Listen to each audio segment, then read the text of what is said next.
Hello and welcome to ABJ series.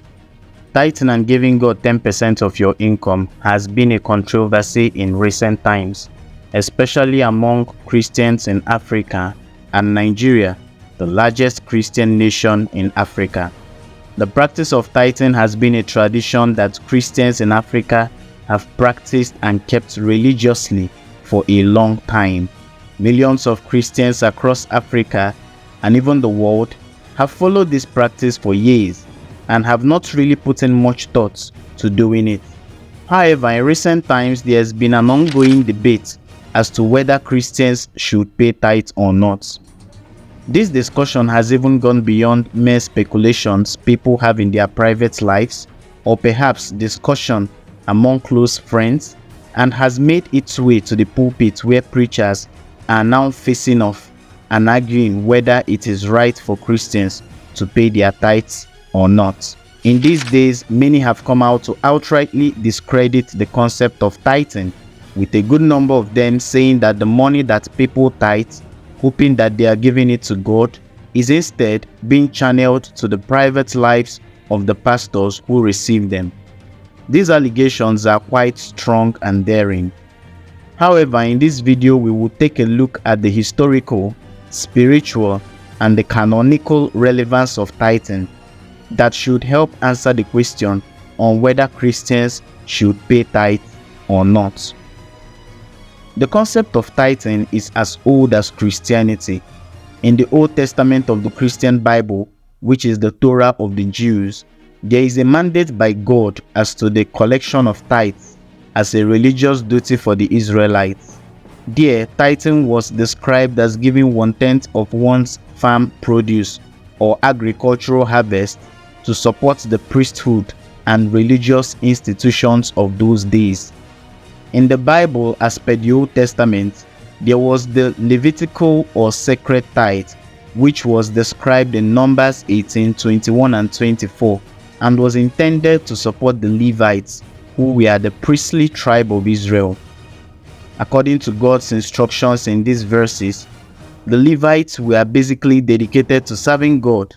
They were not allocated a portion of land like the other tribes. Rather, they were designated to serve in the temple or tabernacle, performing various spiritual duties on behalf of the Israelites.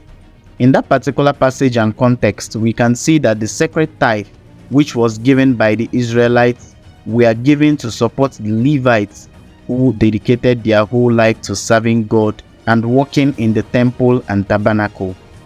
Now the question is, how did the Israelites give their tithe according to this particular scripture?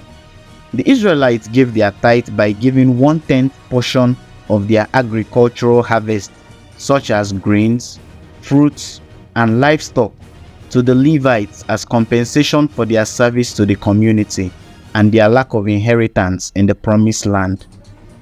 Hence, this tithe served as the principal form of income and sustenance for the Levites and their families, and was essential in ensuring they had food to eat because there was no land assigned to them. Even in this arrangement, according to the book of Numbers, the Levites themselves were instructed to give an additional tithe of the tithes they received to the high priest Aaron as a contribution to the priesthood. This meant that 1/10 of the tithes received by the Levites were also given as a tithe to Aaron, the high priest, who was the brother of Moses.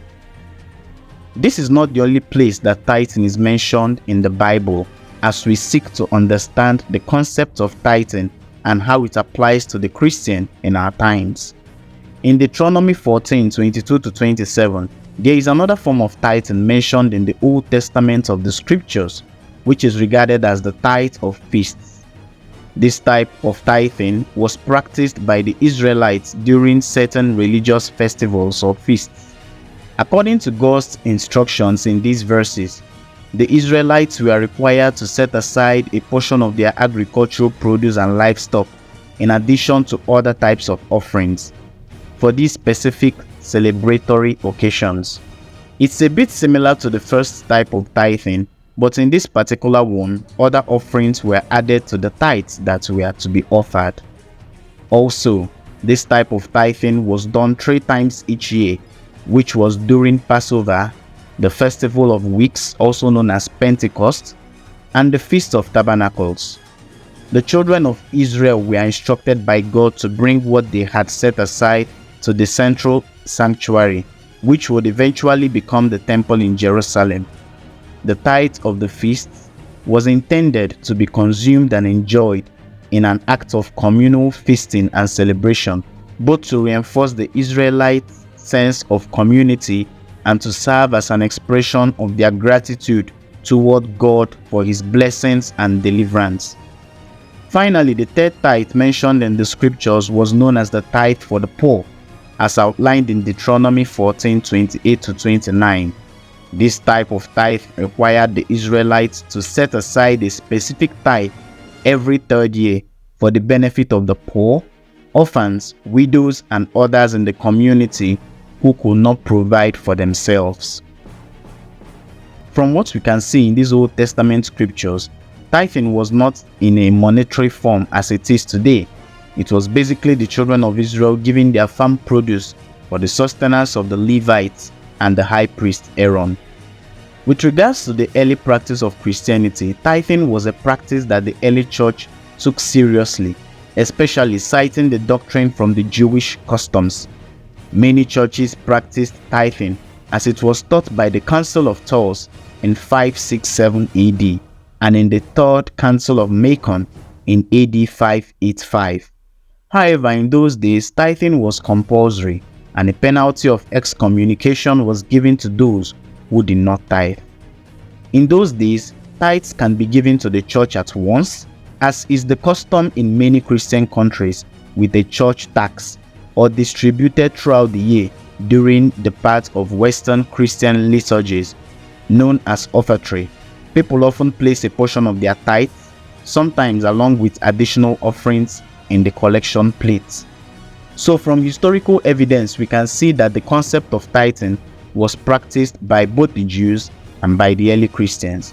It is not clear if the apostles practiced tithing, as throughout the book of Acts of the Apostles and the epistles and letters of Paul, Peter, James, Jude, and John, tithing was not mentioned or indicated. One thing, however, that was mentioned and indicated was the act of giving cheerfully and liberally. 2 Corinthians 9:7 talks about giving cheerfully. 2 Corinthians 8:12 encourages giving what you can afford. 1 Corinthians 16:1-2 discusses giving weekly. 1 Timothy 5:17-18 exhorts supporting the financial needs of Christian workers. Acts 11:29 promotes feeding the hungry wherever they may be, and James 1:27 states that pure religion is to help widows and orphans. In Africa and Nigeria, however, there has been great emphasis that has been placed on tithing, with various claims to it. Some of these claims say that anyone who doesn't tithe cannot go to heaven, or anyone that doesn't tithe cannot be financially stable. Mainstream African preachers have hammered on this for years, and this has been the norm for years, where people who don't pay their tithes are seen as unserious and candidates for hardship and suffering. In a video, Pastor Enoch Adeboye, a revered pastor from Nigeria, stated that people who didn't pay their tithes could not make heaven. In the video, he pointed out that tithing was a practice that must be kept and sustained for every Christian who sought to make heaven. Pastor Oyedepo, also from Nigeria, agrees with him, but from a different angle. In a video, he stated that tithing was a practice that could open up unlimited financial blessings from God.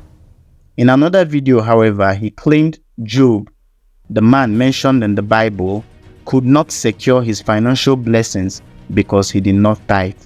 That particular video did not sit down well with a lot of people who argued that tithing was never mentioned in the book of Job in the Bible. Despite the endorsements from revered top pastors from Africa and Nigeria endorsing the practice of tithing, one pastor has stood out insisting that the practice was unbiblical for Christians to practice. Pastor Abel Damina, a Nigerian pastor, recently began spreading a uniquely strange teaching where he insisted that there was no need for the Christian to pay tithe According to him, the concept of tithing was limited to the Jews of ancient Israel who tithed their farm produce, just as we mentioned in the video earlier. Some American pastors have also propagated the teaching of tithing over the years. Some of these pastors are Creflo Dollar, Kenneth Copeland, Jesse Duplantis, and a host of others. Creflo Dollar, however, came out in 2022 to say that his previous teaching on tithing was wrong. According to a 2018 study by Lifeway Research that interviewed 1,010 Americans, 86% of people with evangelical beliefs say that tithe is still a biblical commandment today. In this number, 87% of Baptist believers, 86% of Pentecostal believers, 81% of non-denominational believers all share this position. Tithing as a law and practice has evolved quite a bit since the time of the biblical Israelites. While tithing in ancient times was often mandatory and enforced by religious authorities, today it's frequently seen as a personal choice based on individuals' feelings about tithing rather than a religious duty. Additionally, ancient tithing primarily involved donating a share of household livestock or agricultural produce. As societies transitioned away from agrarian economies and toward cash-based ones, the focus of tithing shifted from agricultural to monetary offerings. In light of this statement on tithing, I personally believe that tithing should be on personal convictions only, not by coercion. Also, there's no point hating on people who tithe or do not. Obviously, in our world today, there are pastors that use tithe money to enrich themselves, which is a sad reality in our times. However, if one is not led to do so, it is not mandatory and should be practiced based on conviction. The Bible says, "Give cheerfully and liberally." Thanks for joining us today. Do not forget to like, share, and subscribe. See you later.